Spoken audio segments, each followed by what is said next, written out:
Former federal prosecutor details brazen plot by FBI and DOJ to exonerate Hillary and frame Donald Trump by Jim Hoft for thegatewaypundit.com.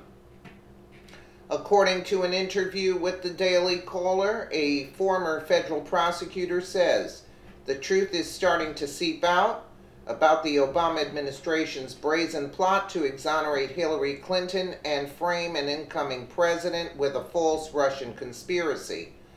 Joe DiGenova, a former federal prosecutor, connects the dots on former Obama administration Justice Department and FBI officials who may have violated the law, perhaps committed crimes to politicize law enforcement and surveillance against political opponents. He says former FBI Director James Comey conducted a fake criminal investigation of former Secretary of State Hillary Clinton as they followed none of the regular rules, gave her every break in the book, immunized all kinds of people, allowed the destruction of evidence with no grand jury, no subpoenas, no search warrants. That's not an investigation. That's a Potemkin village. It's a farce. DiGenova condemned the FBI for working so closely with the controversial Fusion GPS, a political hit squad paid by the DNC and Clinton campaign to create and spread the discredited Steele dossier about President Donald Trump. Without a justifiable law enforcement or national security reason, he says the FBI created the false facts so that they could get surveillance warrants. Those are all crimes, he adds, using official FISA 702 queries, and surveillance was done to create a false case against a candidate and then a president. In this highly detailed video interview, he holds up an unreported April 2017 99-page FISA court opinion that describes systematic and ongoing violations of the law by the FBI and their contractors using unauthorized disclosures of raw intelligence on Americans. This is stunning stuff. DiGenova thinks Fusion GPS and CrowdStrike, the DNC's private security firm, were among the redacted contractors of the FBI. DiGenova states people that were senior career servants violated the law, perhaps committed crimes and covered up crimes by a presidential candidate, Hillary. But more than that, they tried to frame an incoming president with a false Russian conspiracy that never existed, and they knew it. And they plotted to ruin him as a candidate and then destroy him as a president. That's why this is important. That's why connecting the dots is important. Because the FBI now has to be completely reconstructed from the ground up. We'll take a little listen, but this is like a 32-minute video, 31 minutes. Thoughts for us, and tell the significance of the fact patterns that are starting to get unraveled. Why is this a big deal? It's a big deal because I have a saying, the FBI used to spy on the Russians. This time they spied on us. What this story is about, it's about a brazen plot to, again, exonerate Hillary Clinton from a clear violation of the law with regard to the way she handled classified information with her private server. Absolutely a crime, absolutely a felony. It's about finding out why, as the Inspector General is doing at the Department of Justice, why Comey and the senior DOJ officials conducted a fake criminal investigation of Hillary Clinton. Followed none of the regular rules, gave her every break in the book, immunized all kinds of people, allowed the destruction of evidence, no grand jury, no subpoenas, no search warrant. That's not an investigation. That's a Potemkin village. It's a farce, and everybody knew it was a farce. The problem was she didn't win. And because she didn't win, the farce became a very serious opera. It wasn't a comic opera anymore. It was a tragic opera, and she was going to be the focus.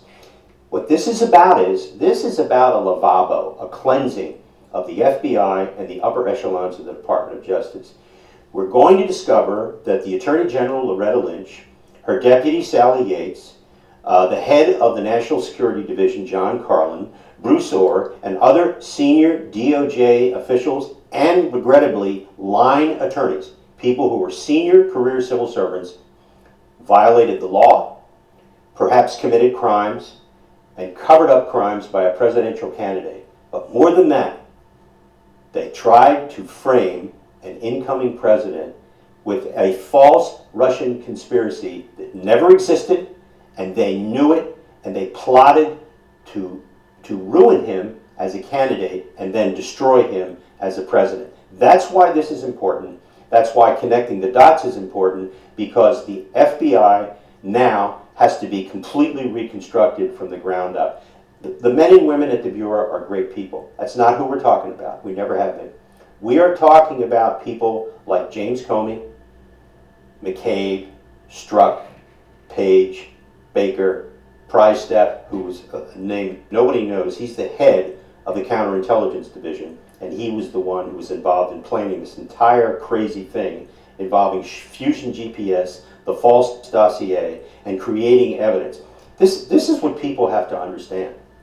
What the Bureau did was, by working with fusion GPS and giving contractors access to highly classified information which they had no legal right to see, they needed to create something they could give to the court, the Foreign Intelligence Court, so that they could get wiretaps and surveillance taps and email taps and phone taps on the Trump people, so that if there was anything, they could find it out. Of course, there was nothing. There never was anything. And they created false facts so that they could get surveillance warrants. Those are all crimes. Every single one of those acts constitutes a crime, because it was done not for a legitimate law enforcement reason, not for national security reasons, but to create a false case against a candidate, Donald Trump, a president-elect, Donald Trump, and a president, Donald Trump. The FISA court opinion of April 27th of 2017 outlines a series of illegal disclosures to contractors. It is believed that among those contractors were Fusion GPS and CrowdStrike. CrowdStrike is the company that was used to bleach Hillary's computer. CrowdStrike, if what is being reported is true, and I've seen 2 reports about CrowdStrike being among the private contractors that were given access to raw 702 incidental collection of American citizens under FISA warrants. If that is true, they have committed crimes. The Bureau who gave that information committed crimes. There is huge civil liability for CrowdStrike and for the FBI officials. And right now, there's at least 2 lawsuits pending against Mr. Steele, the former MI6 agent who wrote the Steele dossier at the payment of Fusion GPS. Fusion GPS has been sued. I expect if these facts come out from the FISA court showing that these contractors got this information, they will all be sued. Now, they may declare bankruptcy and not be able to pay, but the people don't realize that this is already on the public record, that these things happen. The question which has been blanked out from this opinion is, you can see, this is all dark, all through the opinion. What they've done is they've blanked out the names of the contractors and the names of the FBI and DOJ officials who broke the law. That is going to come out. That's what Nunes has. He has all that information now. He knows what's in these blanks that the court blanked out. The court did the right thing. It's not supposed to reveal that. But once you start doing oversight, constitutional oversight, those blanks go away to Congress. And we will know shortly who the private contractors were that were allowed to break the law by the FBI. When Comey goes to visit President Trump at the White House about the Flynn case and all that, remember, the president is president at that point. There's no reason for Comey to be doing anything. If the president wanted to meet with him, he didn't have to go. He went and he told the president, for example, about the dossier. Now, why would an FBI director tell a president about this salacious document, which Comey admitted under oath there was no proof for, no validity? He was playing J. Edgar Hoover. He was blackmailing the president of the United States. He was saying, I know all about this. Now, I'm not going to say anything about it, of course.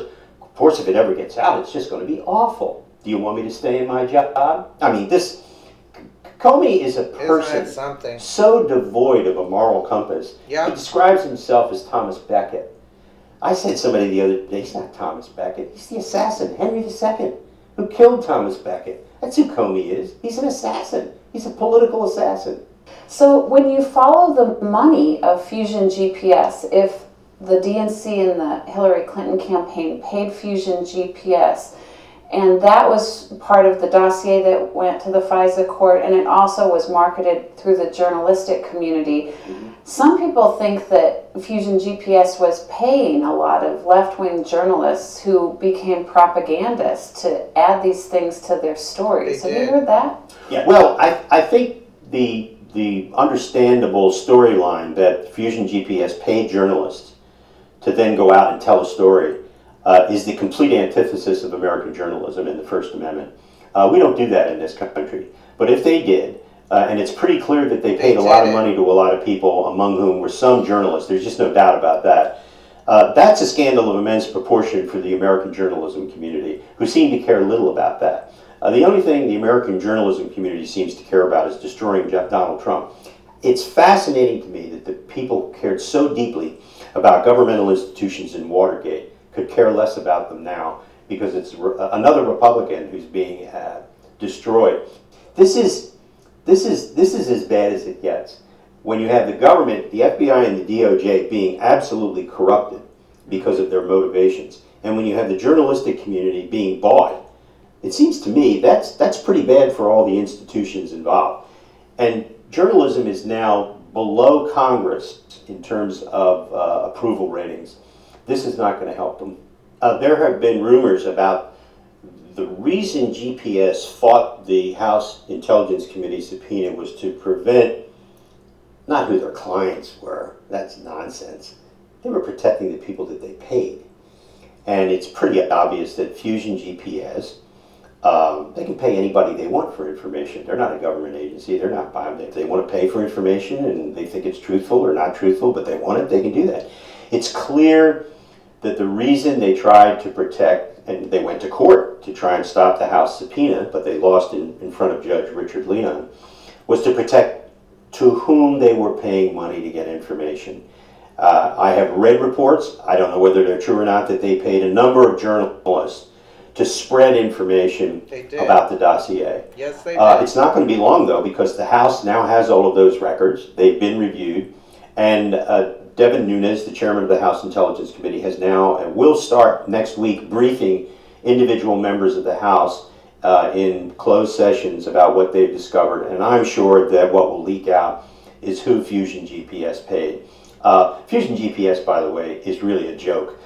They wrote an op-ed piece in the New York Times about a week ago criticizing the House committee and saying release all the transcripts and everything. Of course, everything that was released was blanked out because it had information that they wanted protected.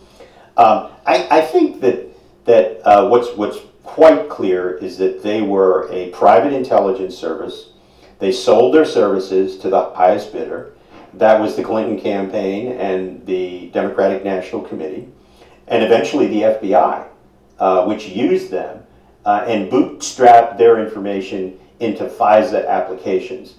It is not too far astray to say that they became an arm of the conspiracy willingly and knowingly, and that they engaged in activity which was clearly designed to destroy a human being.